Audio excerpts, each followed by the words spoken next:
রাস্তাটা ওই রকম করলি কত লুকাই না লাগলে না লাগলা আইতো না আর খবর ওকে কারণ খবর কেনা কর বাড়ি যদি কারেন্টলি বাড়িতে থাকতো না লাগলে আইলো যে এই বাড়ি ভাড়া দেয় অন্য জানিও নেই ভাই ভাড়া দেয়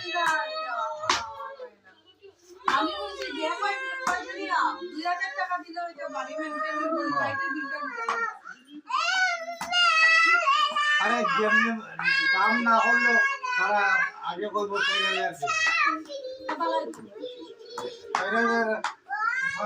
নিচে আমার দিতাম না তো আরো লাইটের লাইট এক্সট্রা দিব লাইটে এক্সট্রা তুমি তো লাইটের এক্সট্রা লই ভাই তোমার তো চিন্তা কি লাইট লাইটে ভালো এমনি খালি করে দিতে ভালো লাগে হ্যাঁ